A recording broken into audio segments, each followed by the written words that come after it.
If he kissed you once, will he kiss you again? That's right. Certs is two. Two mints in one.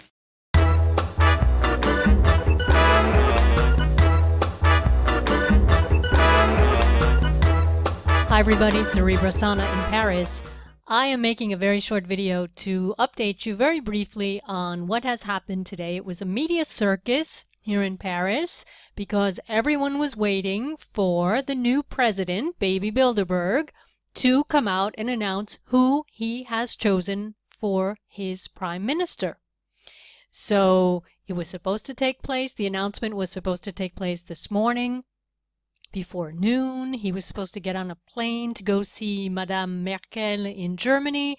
The hours were ticking by, no news, no news, no news. They finally came out and said, we're going to announce it at 2:30. Now, mind you, while we've been waiting for this announcement to take place, the media, the feeding frenzy was out in the streets. The cameras were everywhere. You know, oh, the gates to Matignon have opened, or Edouard Philippe is in the car and he's going somewhere, and where is he going, and is he coming back, and where has he been, and what's he doing in Paris? And because they'd been floating this guy's name around for at least a few days. Right? And it's always, oh, he's the favorite. It's rumored that he's going to be nominated, right? Well, the whole build up to this thing, it was all day insanity, waiting for Macron to give the green light so that someone could come out and make a 5-second statement on the steps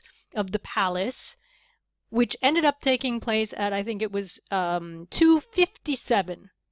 So 3 minutes to 3 this afternoon, 33, I just realized that as I'm saying this video to you now. So at 3 minutes to 3, this gentleman walks out onto the top of the stairs and he says that President Emmanuel Macron has decided to name Mr. Edouard Philippe Prime Minister. And he turns around and he walks away. And I was watching it live on BFM TV, and you could hear, I laughed at the same time as that woman Ruth laughed. So she just went, and so did I, because it was ridiculous. The whole build-up all morning was just this build-up for nothing. So anyway, the point of this video is, everyone is again saying, oh, he's an unknown, and he's the mayor of Le Havre, which is up in Normandy on the coast, and he's just this mayor, and yes, he knows Emmanuel Macron, and they get along fine, but the guy is supposed to, he's billed as being on the right? So, be that as it may, whether he's right, left, center, upside down, right side up, who cares? He's another Bilderberg. He is another Bilderberg. And so I tweeted this. Edouard Philippe was a guest at Bilderberg in 2016. Okay, so here he was in 2016. What is the mayor of this town, Le Havre, doing, rubbing elbows with the king of the Netherlands and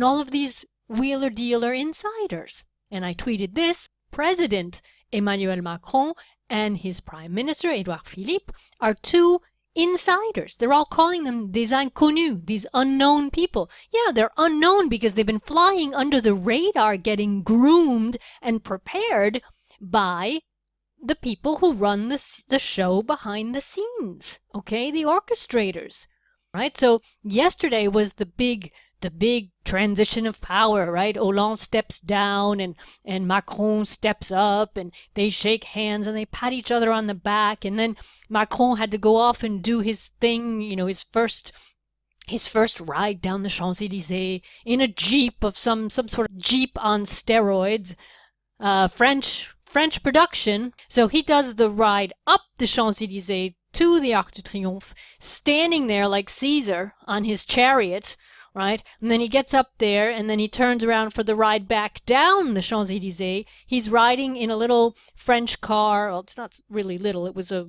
mid-size French car with some sort of rollback roof, and he pops up again to wave to the crowd like he's on a float in a parade all by himself, Caesar-esque again. This is Caesar coming down the Champs-Élysées. He walked around and he shook people's hands and he kissed people, and it was the big circus, and they actually said at one point in the news that the people who were lining the Champs-Élysées to see this character, this puppet, this remote-controlled drone, that they were the faithful militants of his group. So what do I hear this morning on the news? They're interviewing, the man on the scene, kind of, oh, what do you think? And one of the people, and this is what I've said before in my videos, you've got to hear it, and I can't tape absolutely everything because you just can't record absolutely everything that's going on. But this morning around 6:30, 6:45 in the news, they're interviewing one of these people who was lucky enough to be on the front line to shake this man's hand. And she says, oh, when they called me and asked me to go, I was thrilled. Okay, so, and then they cut off and they go to somebody else. And of course, that woman has never been heard from again in the news, because think about that, people. Oh, when they called me and asked me to go, I was all excited, So this is what they do. They go, it's like, when the casting agency calls me and say, hey, be an extra in the film, I say, sure, I'll go. All right, but that's a job. So they call up their militants, their supporters, and say, hey, can you go and smile and hold this flag and cheer when he comes down, the Champs-Élysées? Because the people would not have shown up spontaneously. This is the point I want to make. Whereas I've shown you in my previous videos these massive demonstrations of people coming out to see Jean-Luc Mélenchon. That was spontaneous. That wasn't people calling up and saying, hey, could you come out and hold this flag and stand there and look like you're really happy and cheer him on when he comes up, near you? No, this was a spontaneous movement of humanity who wanted to come out and hear the message, spread the message amongst others. When you compare those images of these, 70,000 people, 50,000 people in the streets to see him, you compare that to Macron's meetings that were taking place at the same time, he was having a hard time filling rooms. Okay, and everyone knows you can shoot, the scene differently with your cameras. The way you angle it, it can make it look like there's more people there when there's really not a lot. So a few images have come out showing that Macron's meetings were not always as full as they were. So I'm going back to what happened yesterday, where they were stocking the lines of the sidewalks were filled with these people who'd gotten a call to go show up. Now, maybe there were some people who just showed up because they're, groupies or whatever. Some of these people were getting calls from the campaign to, not the campaign because the campaign is over, but people from Macron's team to go stack the deck, so to speak, on the sides of the Champs-Élysées. So all of that to say that as this man is doing his thing and he's, poking his head up and standing there out of the roof of the car and waving and wandering down the street and shaking the hands and kissing the children and all of this stuff, the commentary was, oh, he's a natural. Oh, how extraordinary. He seems so at ease. It seems like he's done this all his life. This is amazing. He seems so comfortable. Of course he's comfortable because he's had 3 years or more to get used to this. He's obviously been groomed. You don't just show up out of nowhere and just do this. And as I said to someone yesterday, look at this man's eyes. His eyes are empty. Empty. When he talks, the eyes are like frozen. And this is a sign to me of something. He's so like in his thing that he's I don't want to say he's not human, but I'm just saying there's something not human, not real about him. He's a pure creation as far as I can tell, and he's just being the perfect pure creation. And another thing that I found interesting today was his first trip. Where did he go on his first official presidential voyage, his first presidential trip. Where did he go? He went off to get all up close and personal with Madame Merkel in Germany. And here again, oh, they're patting each other on the back, and oh, look, they keep touching each other's arms, and it's so friendly and convivial. And of course, Macron is going to speak in English because he speaks perfect English. Well, I haven't heard him speak English yet, but I wouldn't be surprised if he has some command of English, because he's obviously been hanging around with these wheeler-dealer biggies who all speak English. But that's neither here nor there.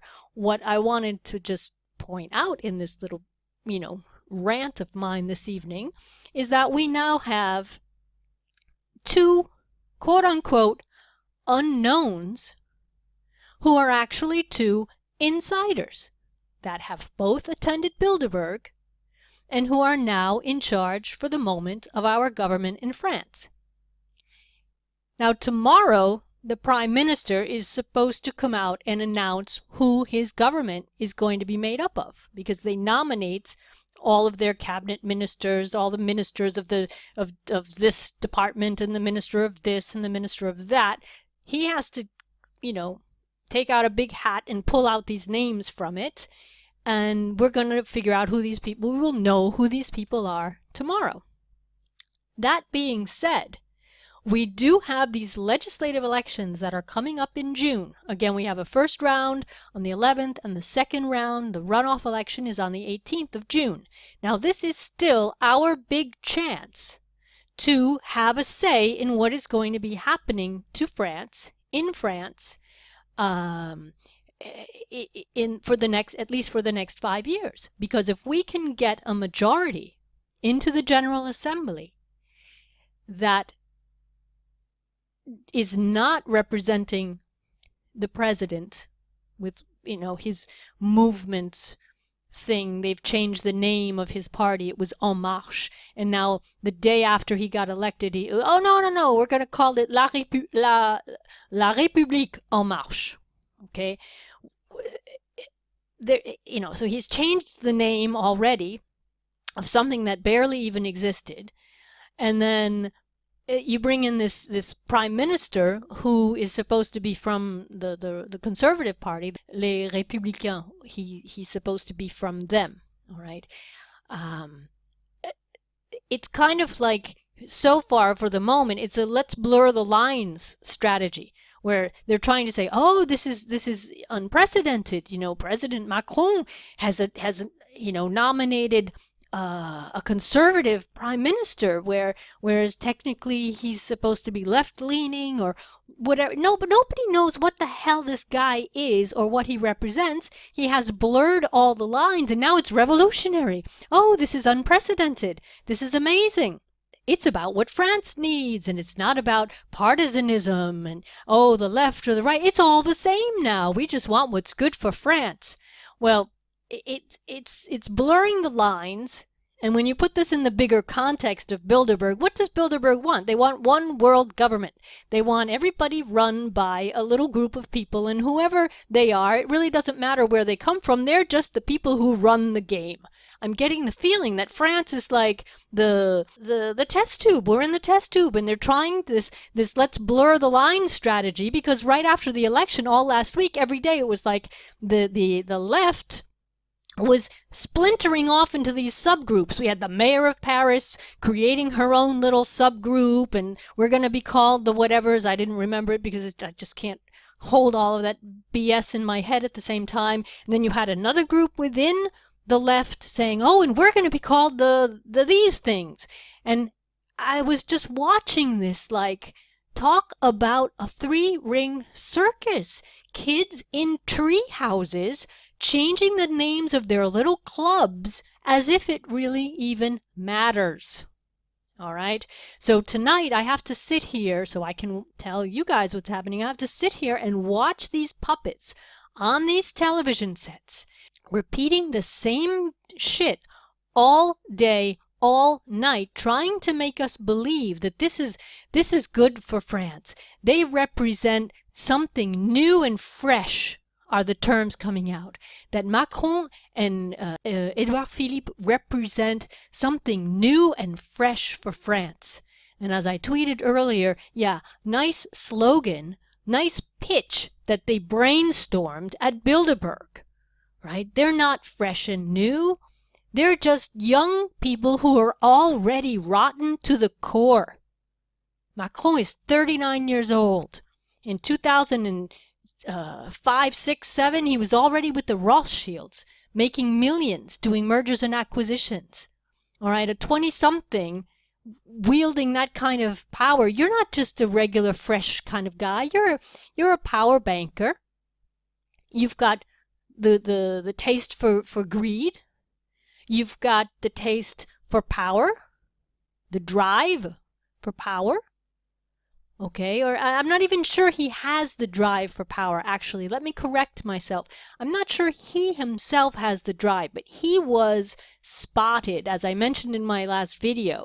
He was the quote-unquote rising star of the banking industry, right? That's how he had been described when prior to being chosen by François Hollande to join his government in 2012.